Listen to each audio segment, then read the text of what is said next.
Major ಇಶ್ಯೂಗೆ ಬರೋಣ ಇವಾಗ. Nano technology, ಅದರಲ್ಲೂ ಸ್ಪೆಷಲಿ ಕದಂಬದ ಗ್ರೀನ್ ನ್ಯಾನೋ ಟೆಕ್ನಾಲಜಿಯಿಂದ ನೀಡ್ತಾ ಇರುವಂತಹ ಮೆಡಿಸಿನ್ಸ್ ಬಗ್ಗೆ, ಕ್ಯಾನ್ಸರ್ ಮಹಾಮಾರಿ ಅಂತಲೇ ಹೇಳಬೇಕು. ಯಾಕಂದರೆ ನಮ್ಮ ಸುತ್ತಮುತ್ತ ಯಾರಿಗೂ ಕ್ಯಾನ್ಸರ್ ಇದೆ ಅಂದರೆ ಒಂದು ಕ್ಷಣ ಜೀವ ಝಲ್ ಅನ್ನತ್ತೆ, ಟೆನ್ಷನ್ ಶುರು ಆಗುತ್ತೆ. ಡಾಕ್ಟರ್ಸ್ ಹೇಳ್ತಿದ್ದಾರೆ ಇತ್ತೀಚಿನ ಟೆಕ್ನಾಲಜಿಯಲ್ಲಿ, ಇತ್ತೀಚಿನ ಬೆಳವಣಿಗೆಯಲ್ಲಿ ಬಹಳಷ್ಟು ಸುಧಾರಣೆಗಳಾಗಿವೆ ಅಂತ. ಬಟ್ ಯಾರಿಗೆ ಕ್ಯಾನ್ಸರ್ ಅಂತ ಹೇಳಿದ್ರು ಒಂದು ಕ್ಷಣ ಜೀವ ನಡಗತ್ತೆ. ಹಾಗೆ ಜನರನ್ನು ಆ ಭಯ ಆವರಿಸ್ಕೊಂಡ್ಬಿಟ್ಟಿದೆ. ಆದರೆ ಕದಂಬ ನ್ಯಾನೋ ಟೆಕ್ನಾಲಜಿಯ ಮೂಲಕ ಕ್ಯಾನ್ಸರ್ ಟ್ರೀಟ್ಮೆಂಟನ್ನು ಬಹಳ ಯಶಸ್ವಿಯಾಗಿ ನೀಡ್ತಾ ಇದ್ದೀರಾ ಅಂತ ನಾವು ಕಳೆದ ಬಾರಿ ನಿಮ್ಮನ್ನು ಭೇಟಿಯಾದಾಗ ಒಂದು 2-3 ಕೇಸಸ್ ಉದಾಹರಣೆಗಳನ್ನು ನೀವು ಕೊಡ್ತಾ ಇದ್ರಿ. So how it works? ಕ್ಯಾನ್ಸರ್ಗೆ ಟ್ರೀಟ್ಮೆಂಟ್ ಹೆಂಗೆ ಸಾಧ್ಯ ಆಗುತ್ತೆ? ನಾನು ಮುಂಚೆನೇ ಹೇಳಿದ್ದೆ, ನೂರಾರು ಕಂಪನಿಗಳು ನ್ಯಾನೋ ತಂತ್ರಜ್ಞಾನದಲ್ಲಿ ಕೆಲಸ ಮಾಡ್ತಾ ಇದ್ದಾವೆ. ನಾವೇನು ಹೊಸದೇನು ಮಾಡ್ತಾ ಇಲ್ಲ. ನಮಗೂ ಅವರಿಗೂ ಇರತಕ್ಕಂಥ ವ್ಯತ್ಯಾಸ ಅಂತಂದರೆ, ನಾವು ನ್ಯಾನೋ ಪಾರ್ಟಿಕಲ್ಸನ್ನು ಸಿಂಥೆಸೈಸ್ ಮಾಡಬೇಕಾದ್ರೆ ಗ್ರೀನ್ ಟೆಕ್ನಾಲಜಿಗೆ ಹೋದ್ವಿ. ಇವತ್ತು ಜಗತ್ತಿನಲ್ಲಿ ಯಾರೂ ಕೂಡ ಇದನ್ನು ಮಾಡಿಲ್ಲ. ಗ್ರೀನ್ ಟೆಕ್ನಾಲಜಿಗೆ ಹೋದ್ವಿ. ಎಲ್ಲ ಕೆಮಿಕಲ್ ಸಿಂಥೆಸೈಸೇಷನ್ ಪ್ರೊಸೆಸ್ನಲ್ಲಿರ್ತಾರೆ. ಒಂದು ವಸ್ತುವನ್ನು ಸೈಜ್ ರಿಡಕ್ಷನ್ ಮಾಡ್ತಾ ಅದನ್ನು ನ್ಯಾನೋಗೆ ತಂದುಬಿಟ್ರೆ ಅದು ನ್ಯಾನೋ ಪಾರ್ಟಿಕಲ್ ಅಂತ.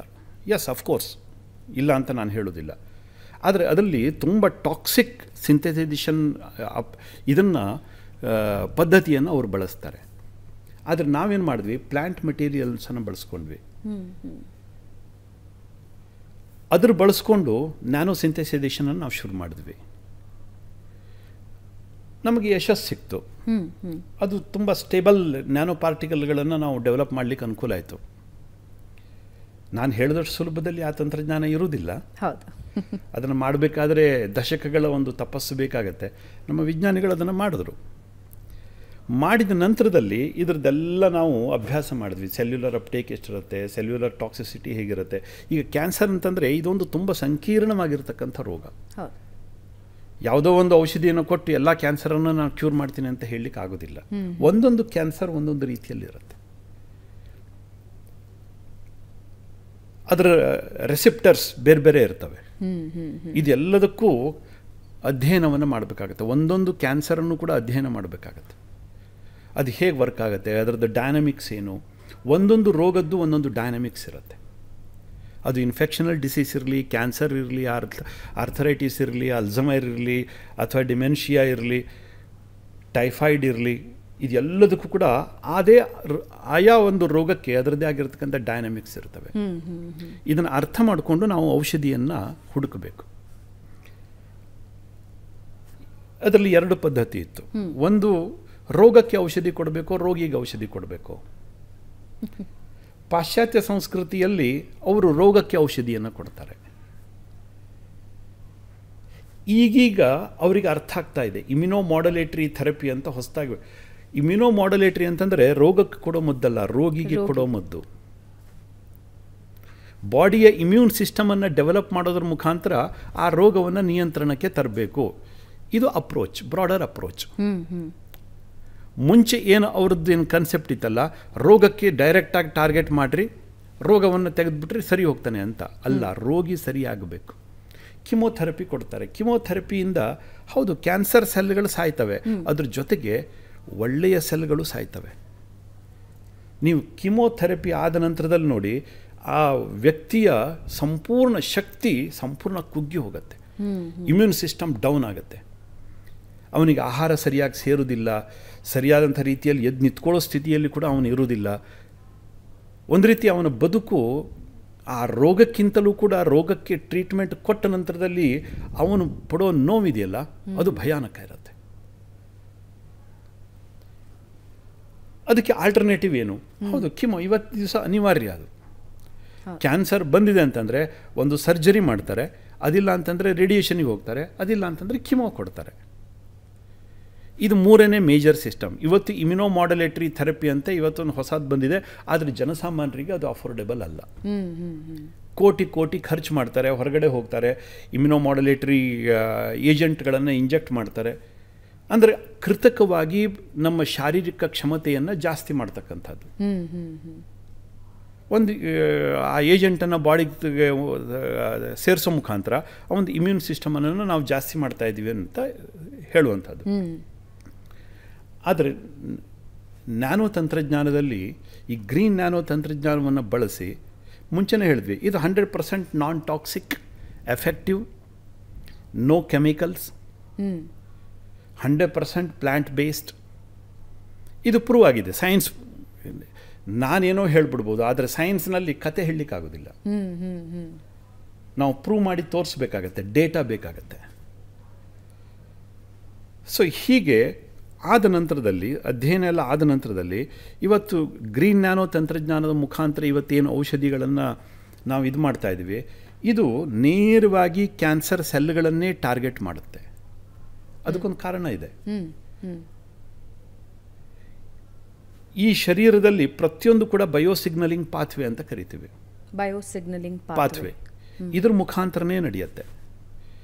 ಇವತ್ತು ಕ್ಯಾನ್ಸರ್ ಕೊಲ್ಲಬೇಕಾದ್ರೆ ಕಿಮೋ ಕೊಟ್ಟಾಗ ಅದು ಕ್ಯಾನ್ಸರ್ ಸೆಲ್ಲನ್ನು ಕೊಲ್ಲತ್ತೆ, ಅದರ ಸುತ್ತಮುತ್ತಲಿರ್ತಕ್ಕಂಥ ಎಲ್ಲ ಒಳ್ಳೆ ಸೆಲ್ಗಳನ್ನು ಕೊಂದು ಹಾಕತ್ತೆ.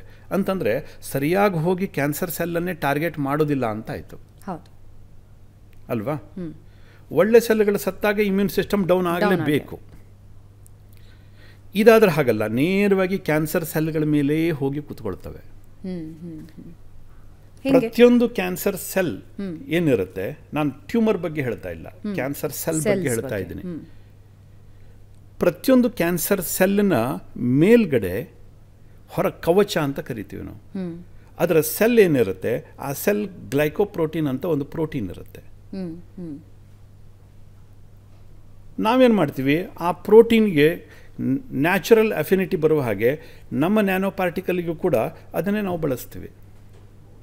ಆಗ ಬಿಕಾಸ್ ಆಫ್ ಪ್ರೋಟೀನ್ ಇಂಟ್ರಾಕ್ಷನ್ ಸೀದಾ ಅಲ್ಲೇ ಹೋಗಿ ಕೂತ್ಕೊಳ್ಳುತ್ತೆ. ಆದರೆ ಒಳ್ಳೆ ಸೆಲ್ಗೆ ಅದು ಇರುವುದಿಲ್ಲ,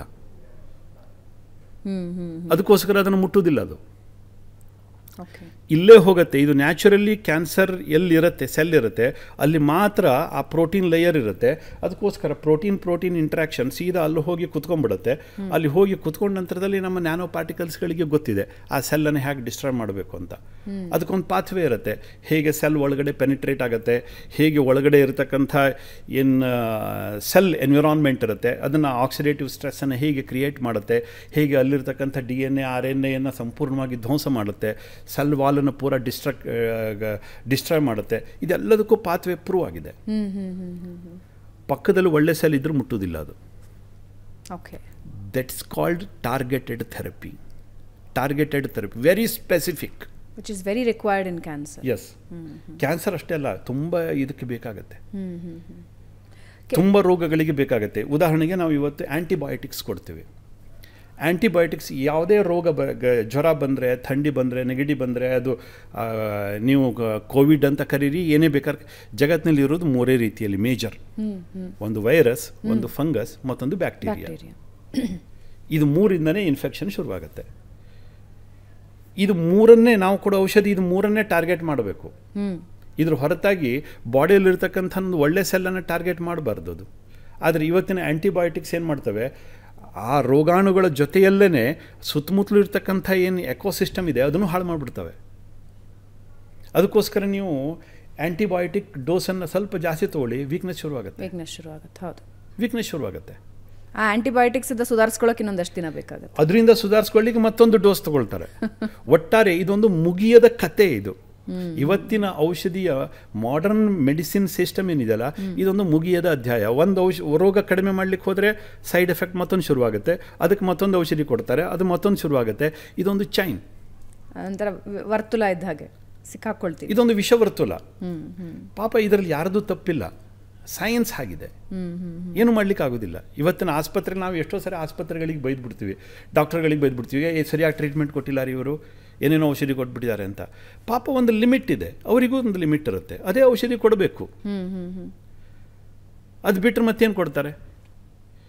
ಇವತ್ತು ಆ ಬ್ಯಾಕ್ಟೀರಿಯಾಗಳು ಕೂಡ ತುಂಬ ಬುದ್ಧಿವಂತ ಆಗಿಬಿಟ್ಟಿದ್ದಾವೆ. ನೀವು ಕೊಟ್ಟಿರೋ ಔಷಧಿಗೆ ರೆಸಿಸ್ಟೆನ್ಸ್ ಪವರನ್ನು ಬೆಳೆಸ್ಕೊಂಡಿವೆ. Even virus, multi drug resistance ಬ್ಯಾಕ್ಟೀರಿಯಾಗಳು ಎಲ್ಲ ಕಡೆ ಕಾಣ್ತವೆ. ಇವತ್ತು ಕೆಮ್ಮು ಬಂದರೆ ಬೇಗ ಕಡಿಮೆ ಆಗೋದಿಲ್ಲ, ಇವತ್ತು ಟೈಫಾಯ್ಡ್ ಬಂದರೆ ಬೇಗ ಕಡಿಮೆ ಆಗೋದಿಲ್ಲ, ನ್ಯೂಮೋನಿಯಾ ಬಂದರೆ ಬೇಗ ಕಡಿಮೆ ಆಗೋದಿಲ್ಲ. ಎಲ್ಲ ರೋಗಗಳಿಗೂ ಇವತ್ತು ಏನಾದರೂ ಸ್ಕಿನ್ ಇನ್ಫೆಕ್ಷನ್ ಆದರೆ ಒಂದು ಆಯಿಂಟ್ಮೆಂಟ್ ಹಚ್ಕೊಂಡ್ರೆ ಕಡಿಮೆ ಆಗೋದಿಲ್ಲ. ಡ್ರಗ್ ರೆಸಿಸ್ಟೆಂಟ್ ಕೆಪಾಸಿಟಿ ಜಾಸ್ತಿ ಆಗಿಬಿಟ್ಟಿದೆ ಬ್ಯಾಕ್ಟೀರಿಯಾಗಳಿಗೆ, ಫಂಗಸ್ಗಳಿಗೆ, ವೈರಸ್ಗಳಿಗೆ. ಇವತ್ತು ಕೋವಿಡ್ ವೈರಸ್ ಇದು ಬೇರೆ ಬೇರೆ ಬೇರೆ ಬೇರೆ ವೇರಿಯಂಟ್ ಅಂತ ಕರೀತಾರಲ್ಲ, ಏನಿದು? ನೀವು ಏನೇ ಮಾಡಿದ್ರೂ ಕೂಡ ಅದಕ್ಕೆ ಬೇಕಾಗಿರ್ತಕ್ಕಂಥ ಹೊರಗಡೆ ಇರತಕ್ಕಂಥ ಸ್ಪೈಕ್ ಪ್ರೋಟೀನ್ ಅದು ಚೇಂಜ್ ಆಗ್ತಾ ಹೋಗುತ್ತೆ. ಅದಕ್ಕೆ ನಾವು ಕೋವಿಡ್ ಬೇರೆ ಬೇರೆ ವೇರಿಯಂಟ್ ಅಂತ ಕರಿತೀವಿ. ನೀವು ಒಂದು ಕೆಮಿಕಲನ್ನು ಕೊಟ್ಟಿದ್ರಿ, ಅದಕ್ಕೆ ರೆಸಿಸ್ಟೆನ್ಸ್ ಪವರ್ನ ಬೆಳೆಸ್ಕೊಳ್ತು, ಅದರದ್ದು ಸ್ಪೈಕ್ ಪ್ರೋಟೀನ್ ಬೇರೆ ಆಯಿತು, ಅದಕ್ಕೋಸ್ಕರ ಮತ್ತೊಂದು ನಾವು ಔಷಧಿಯನ್ನು ಕೊಡ್ತೀವಿ, ಅದಕ್ಕೆ ಮತ್ತೆ ರೆಸಿಸ್ಟೆನ್ಸ್ ಪವರ್ನ ಅದು ಬೆಳೆಸ್ಕೊಳ್ಳುತ್ತೆ. ಈ ಥರ ಮಲ್ಟಿ ಡ್ರಗ್ ರೆಸಿಸ್ಟೆನ್ಸ್ ಏನು ಬ್ಯಾಕ್ಟೀರಿಯಾಗಳಿದ್ದಾವೆ, ವೈರಸ್ಗಳಿದ್ದಾವೆ, ಇದು ನೆಕ್ಸ್ಟ್ ಪೆಂಡೆಮಿಕ್ ಬರೆದಿಟ್ಕೊಂಬಿಡಿ. ಇವತ್ತು Covid it was not A pandemic. Yes, it created pandemic. But next future pandemic is superbugs. Superbugs. Multi-drug resistant bacteria ಮತ್ತು ವೈರಸ್. ನೀವು ಔಷಧಿಗಳು ತಾಗೋದಿಲ್ಲ. ನೀವು ಏನೇ ಔಷಧಿ ಕೊಟ್ಟರು ತಾಗೋದಿಲ್ಲ ಅದಕ್ಕೆ. ಅದು ರಾಕ್ಷಸಾಕಾರದಲ್ಲಿ ಬೆಳೀಲಿಕ್ಕೆ ಶುರು ಮಾಡಿಬಿಡುತ್ತೆ. ನೀವು ಕೊಟ್ಟಿರೋ ಔಷಧಿಯನ್ನೇ ಅದು ಆಹಾರ ಅಂತ ಬಳಸ್ಕೊಂಡ್ಬಿಡುತ್ತೆ. ಯಾವುದನ್ನು ನೀವು ಆ ವೈರಸ್ಸನ್ನು ಕೊಲ್ಲಬೇಕು, ಬ್ಯಾಕ್ಟೀರಿಯಾವನ್ನು ಕೊಲ್ಲಬೇಕು ಅಂತ ನೀವು ಔಷಧಿಯನ್ನು ಕೊಡ್ತಿರೋ ಅದನ್ನೇ ಆಹಾರವನ್ನಾಗಿ ಬಳಸ್ಕೊಂಡು ಅದು ಬೆಳೀಲಿಕ್ಕೆ ಶುರು ಆಗಿಬಿಡುತ್ತೆ. ಅದಕ್ಕೆ ಸೂಪರ್ ಬಗ್ಸ್ ಅಂತ ಕರಿತೀವಿ.